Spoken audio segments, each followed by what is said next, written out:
Ahoy everybody, Commodore Vice here with another episode of Navigating the Game, and it is very hot, thus the lack of sleeves. I'm also recording this video after the next video in the series, simply because I had to re-record it because of some recording issues, so notice the difference.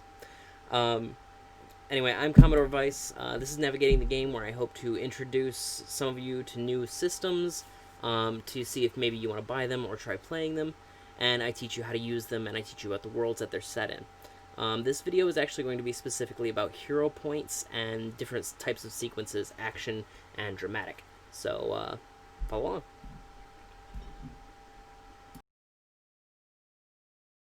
Alright, we're going to start off with hero points, which are sort of a currency in 7th Sea that you can use to gain bonuses and advantages throughout the game.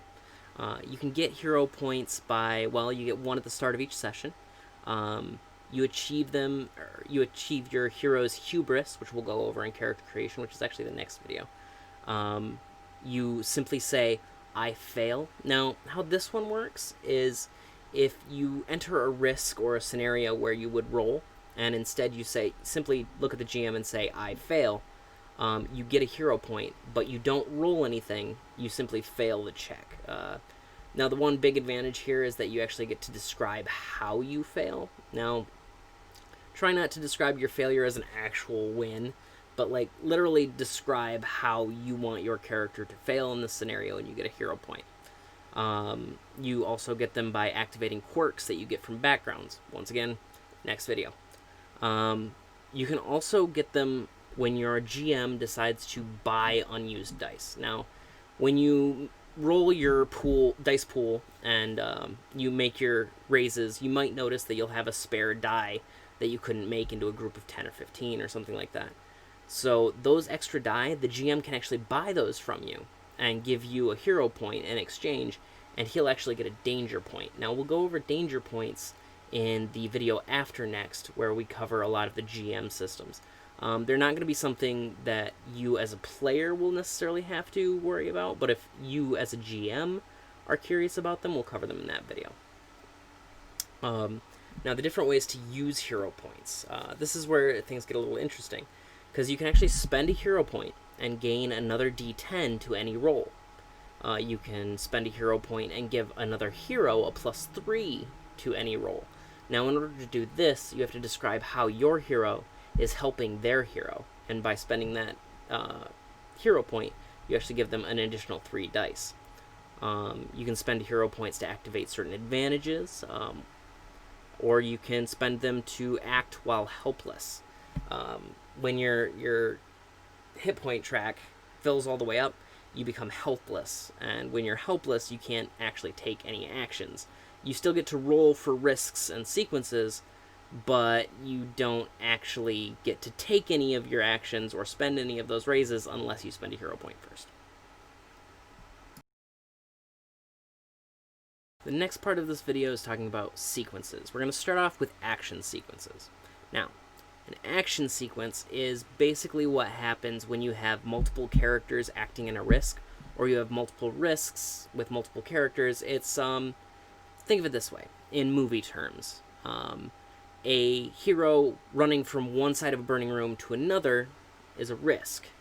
It's a simple one-action scenario. Whereas several heroes fighting a villain while a ship sinks is an action sequence. There are many actions going on over a longer period of time. So an action sequence is basically a lot of risks happening with multiple characters. And the action sequences are actually divided into rounds. Now, basically what a round is once everybody rolls their dice pools and gets everything together, the round is what is everybody spending those raises. So once everybody is completely out of raises, that is the end of a round, and you get to decide if another round begins. We'll get into that in just a second. So to break down an action sequence as opposed to a risk, basically you start the same way. You start with your approach. How does your character approach the scenario in front of you? Once again, let's say multiple heroes fighting a villain on board a sinking ship. How would your character approach that situation? Do they go in sword blazing, so finesse and weaponry, perhaps? That's up to you. Now, the second step is also going to be very similar to a risk. It's going to be consequences and opportunities. Now, the difference here is that in a risk, you decide how you spend all of your raises all at once. In an action sequence, you get to spend a raise to do an action, and you can spend raises to activate consequences on opportunities at any time, but since multiple characters are acting, you actually only get to do that on your turn when you're spending a raise. You'll see how it's split up in just a second, because everybody rolls their approaches, and then you get into actions. Now, when you get into actions, the person with the most raises chooses what their character does first. See, this is how it goes. Once that character decides on an action, they spend one raise, or multiple raises, depending on how the GM feels, to do that action. And then the person with the next highest number of raises goes next. So it's not all going at once. So it breaks down like this. Highest raises goes first, next highest raises, until everybody's out of raises, and then that would be the end of the round. If there's ever a tie, heroes get to decide amongst themselves who goes first. If they're tied with a villain, the villain actually always goes first. So once everybody has spent all of those raises to activate consequences and opportunities or take actions, the GM decides, okay, is this action sequence over? Is everything resolved? Do we have to do it again? If everything's resolved, then you fall out of the action sequence. You get to go back into narrative roleplay. If all of the things aren't resolved, you roll your approaches again for the scenario that is now in front of you. Assuming that actions have changed some of the scenario, your character gets to choose another approach, roll, and you get to go through the whole thing again. Action sequences also introduce some interesting aspects. Time limits. The way this would work is, let's say, like a hand grenade, for example. You decide, okay, there's a time limit on the hand grenade because the pin's been pulled, it's been thrown. We're going to say that hand grenade will go off at one raise. Now, how this time limit works, for example, is basically as you go through the action sequence, you start with the person with the most raises, and then they spend a raise, goes to the person with the next amount of raises. You keep going through this until you hit, alright, so the person with one raise goes next. Once you hit that grenade goes off. That is your time limit. It also introduces things like pressure. A villain or a hero would get to roll, or, usually using like convince or tempt or something like that, and then they would spend a raise against somebody else to go, okay, I'm putting pressure on them. And basically what this means is that character has to spend a raise to do the action that other person is pressuring them to do before they do another action, or that any other action they choose to do costs 2 raises. For example, let's say a hero says, okay, I'm going to put pressure on the villain. I'm going to challenge him face to face to a duel, and I'm going to spend a raise to do it. So he puts that pressure on him. So now when the villain's turn comes around, if he chooses to do anything other than face that hero, it's going to cost him 2 raises. However, if he spends a raise to face that hero, any actions later on won't have that 2 raise penalty. So it's basically like almost forcing a character to do a certain action, but they have the opportunity if they spend an additional raise. Lastly, you can spend multiple raises on certain things to make them more potent. Let's say, for example, you're going to hit somebody. If you spend 1 raise on it, you hit them for 1 point of damage. If you spend 3 raises on it, still counts as 1 action, but those 3 raises deal 3 wounds. So some certain scenarios will let you spend multiple raises to do more effective actions.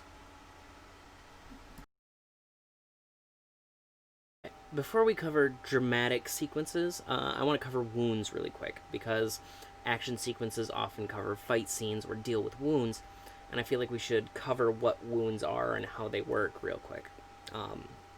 So, causing wounds, you choose when you're in an action sequence. I'm going to spend a raise. I'm going to take my action to cause somebody else a wound. I'm going to stab them. I'm going to shoot them. I'm going to whatever. You would spend 1 raise to do 1 wound, or multiple raises to do multiple wounds, depending on the action economy you want to take, because if you spend multiple raises, you don't have those raises for later to do more actions in that round. But you can spend multiple raises and go, okay, I'm going to hurt that person. So let's say you spend 3 raises. You spend the 3 raises, and you deal 3 wounds to them. Congratulations. That is how you would deal wounds in an action sequence. Now, if you are having wounds dealt to you, you could also spend raises to cancel those wounds reflexively. So say somebody is going to go, I'm going to punch that person, or I'm going to spend 3 raises to deal 3 wounds to them, right? Well, the person targeted by that can go, okay, I'm going to try and block the fist out of my way, or duck under it, or dodge out of the way. I'm going to spend 3 raises to cancel those 3 wounds, in which case they would take nothing. However, it would cost them 3 raises to do that. You can also do that in partial sequence. For example, spend 2 raises and only take 1 wound instead, just so you're aware.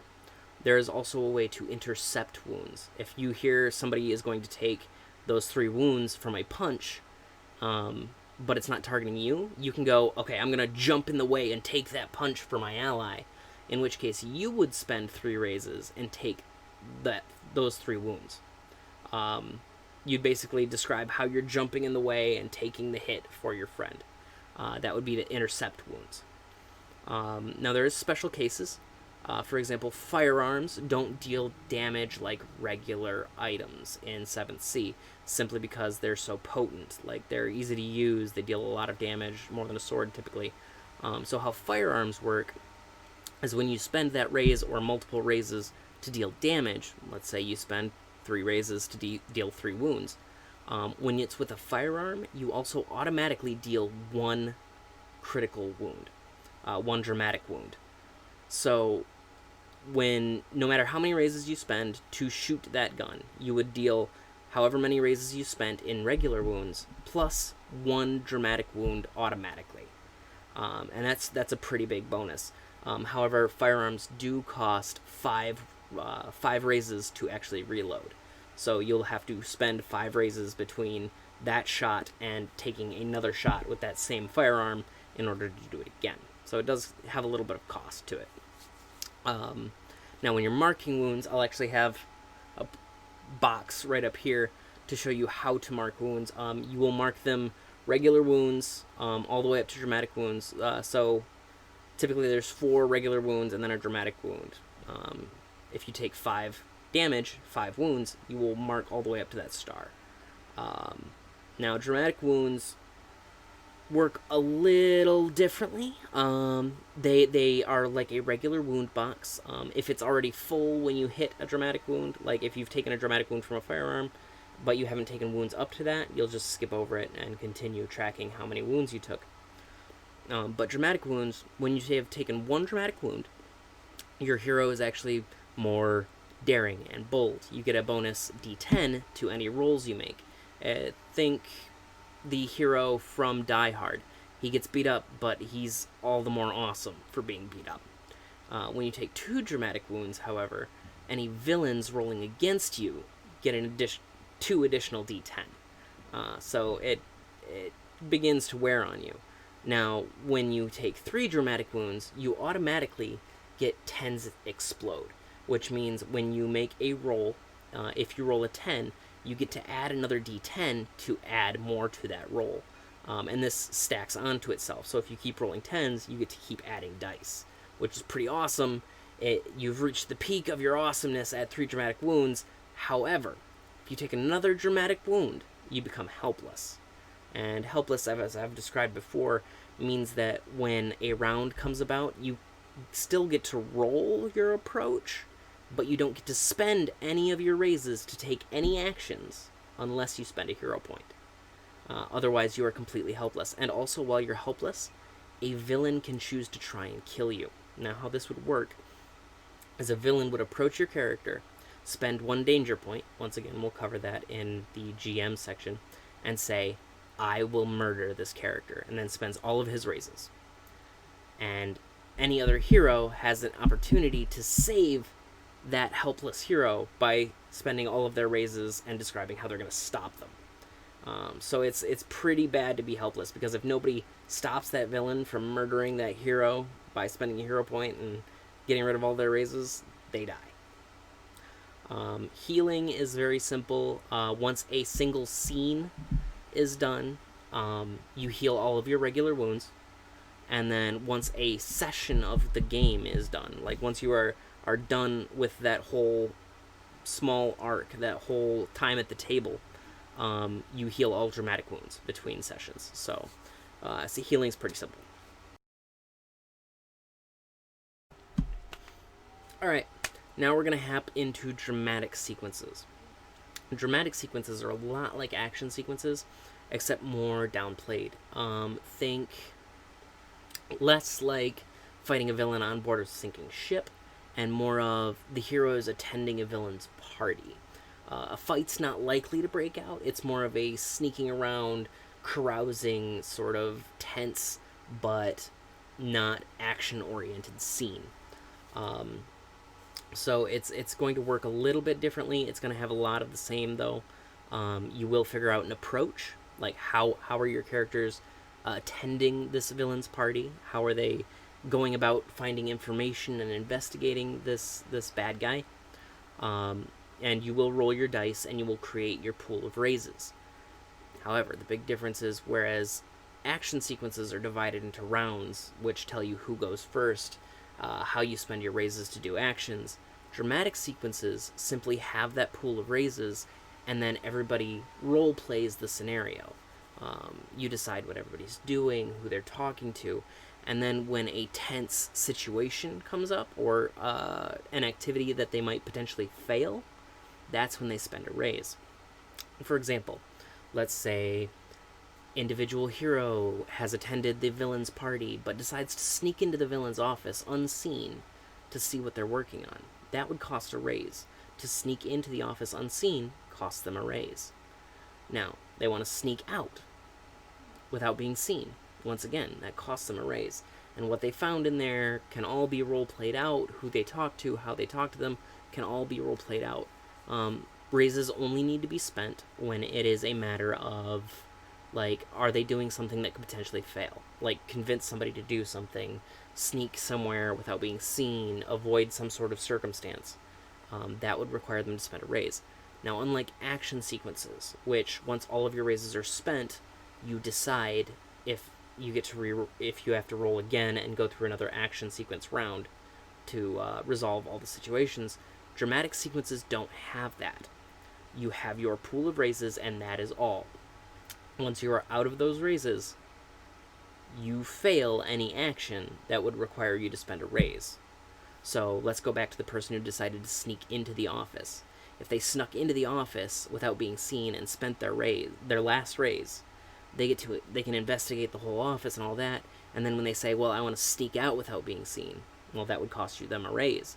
They don't have a raise, so somebody sees them coming out of that office, because they don't get to roll again. So that's kind of the key point of dramatic sequences. And dramatic sequences can end up devolving into action sequences, in which case you'll follow the action sequence structure to get that done, and you'll fall out of the dramatic sequence. Alright, so that was episode 3 of 7th Sea, Navigating the Game. In the next video, we're going to cover character creation. If you want to keep learning more about this game, or learning how to play other games, or what other games are all about, maybe just some advice and tips, I will have some of those on the channel. Feel free to like and subscribe so you can get more of that content. I would really appreciate it. Down below, you'll see I have a link to TTRPG for the 7th Sea book. It is an affiliate link. I get 5% of any purchases you make 15 days after clicking that link, and it would help me and it would help the channel if you use that link. Just so you know, thank you very much. So yeah, I hope you join me on the journey, and enjoy the rest of what I have to say about 7th Sea.